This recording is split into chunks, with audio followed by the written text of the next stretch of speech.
Boa noite, meus irmãos. Que a paz do Mestre Jesus esteja em nossos corações. Vamos continuar o nosso estudo do Livro dos Espíritos a partir da questão 200, sexo nos espíritos. Vamos lá. Os espíritos têm sexo? Não como entendeis, porque os sexos dependem do organismo. Há entre eles amor e simpatia, mas baseado na afinidade de sentimentos. O espírito é a nossa essência.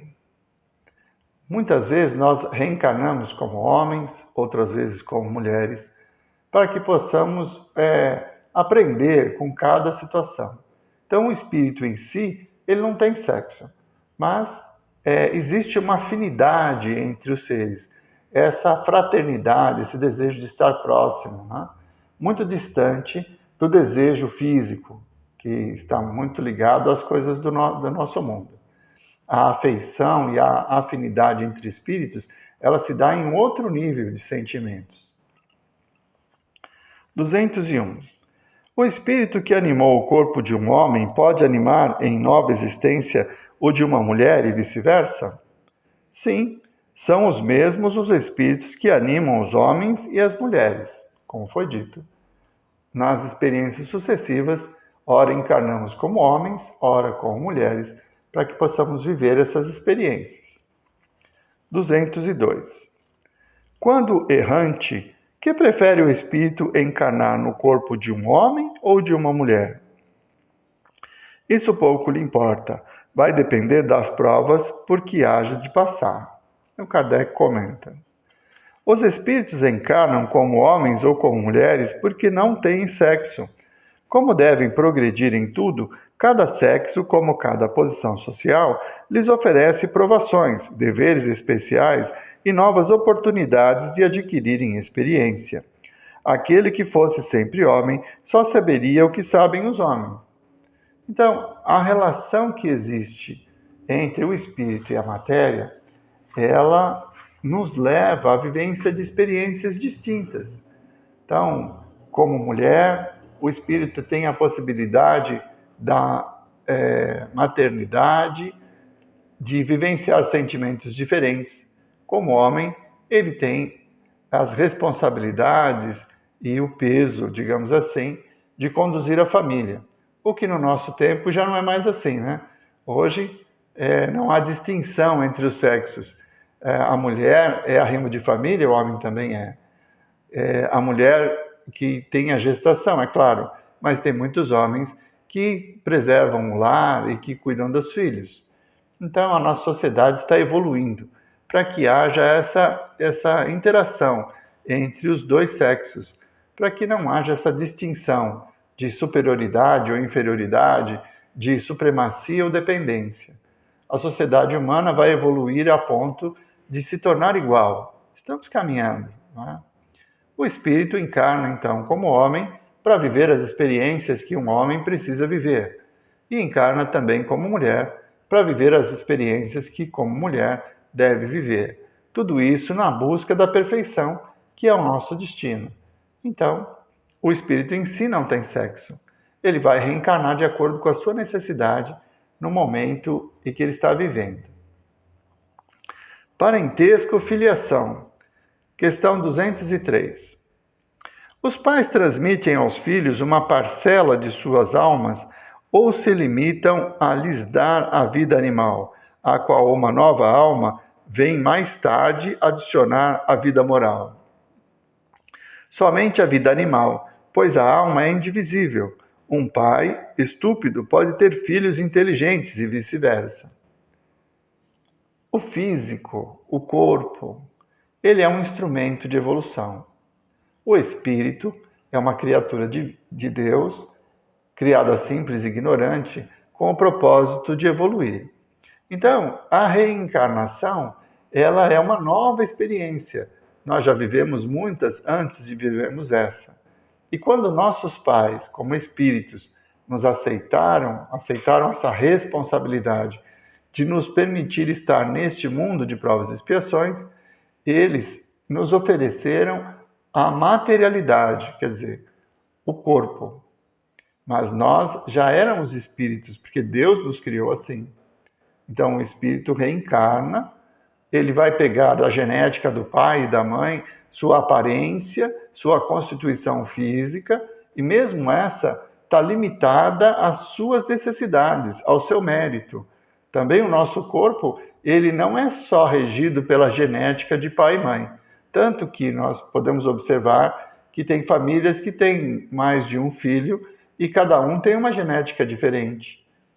Às vezes acontece até de filhos sadios e um filho numa condição de Down, por exemplo, né? Com síndrome de Down. Quer dizer, a genética que ofereceu o corpo é a mesma, mas a necessidade do espírito é diferente. Então, o nosso corpo também está vinculado à nossa necessidade como espírito. Por isso que dentro de uma mesma família nascem crianças diferentes, né? Em condições físicas diferentes. Porque o espírito reencarnante, ele tem necessidades diferentes. Então, o Pai não fornece a nós parcela do espírito. O espírito foi criado por Deus e ele vai reencarnando à medida das suas necessidades. 204. Já que tivemos muitas existências, nossa parentela se originou bem antes da nossa existência atual? Não pode ser de outra maneira. A sucessão das existências corpóreas estabelece entre os espíritos ligações que remontam às vossas existências anteriores. Daí, muitas vezes, as causas de simpatia entre vós e alguns espíritos que vos parecem estranhos. Então, Jesus faz essa distinção naquela passagem do Evangelho em que ele se encontra numa casa em Nazaré, e a sua mãe e seus irmãos vão ao encontro dele. Então Jesus diz assim: quem é minha mãe? Quem são meus irmãos? Então, ele termina a frase dizendo: vocês que estão aqui são minha mãe e meus irmãos. Por quê? Porque têm afinidade com as suas ideias. Então, esta é a questão, a situação. O espírito, ele vai criando laços entre por existências, por afinidade, por sentimentos, e esses laços não se rompem com a morte, ele continua. Então nós vamos reencarnar naquele círculo onde nós temos afinidade, temos necessidade. Muitas vezes nós reencarnamos numa família onde precisamos resgatar erros do passado. Então tudo isso está relacionado, mas a parentela real é aquela que Jesus se refere. São aqueles que têm afinidade, que pensam igual a mim, como disse Jesus, que são meus parentes. Aí eles podem ser parentes consanguíneos, quer dizer, terem reencarnado na mesma linhagem, ou podem ser parentes vizinhos, né? Um grande amigo que reencarna na família ao lado, e a gente compartilha a vida toda com ele, com muito amor, com muita cumplicidade e fraternidade de ações. Então, existe afinidade entre esses dois espíritos, apesar de não ter o laço consanguíneo. O laço consanguíneo, ele é um instrumento, sim, para que nós nos unamos e tenhamos sentimentos diferentes entre aqueles que estão mais próximos de nós e aqueles que estão mais distantes. E, normalmente, é na nossa família, onde estão os laços consanguíneos, é que nós temos as maiores diferenças que precisam ser reajustadas. É na família, a família é esse grande laboratório em que nós nos encontramos para que possamos nos redimir de erros do passado, para que possamos amparar aqueles que ficaram para trás na evolução, ou para sermos amparados, porque nós é que ficamos para trás e os espíritos nos aceitam na família para nos ajudar a evoluir. Então, o laço consanguíneo é importante, mas é a afinidade que faz a parentela. 205. Na opinião de certas pessoas, a doutrina da reencarnação parece destruir os laços de família, ao fazê-los recuar às existências anteriores. Ela os amplia, não os destrói. Baseando-se o parentesco em afeições anteriores, os laços que unem os membros de uma mesma família são menos precários. A doutrina da reencarnação aumenta os deveres da fraternidade, pois no vosso vizinho ou no vosso emprego pode encontrar-se um espírito que esteve ligado a vós por laços consanguíneos.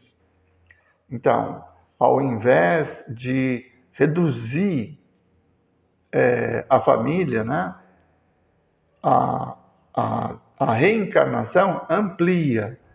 Porque se nós vivêssemos uma única vida, não tivéssemos outras oportunidades, nós teríamos uma única família. E, ao final deste corpo, tudo se extinguiria. Como a vida continua, como nós mantemos nossos sentimentos, nossos desejos, as nossas afinidades, essa família que viveu essas experiências durante uma encarnação continua se relacionando em encarnações futuras, ou mesmo na erradicidade.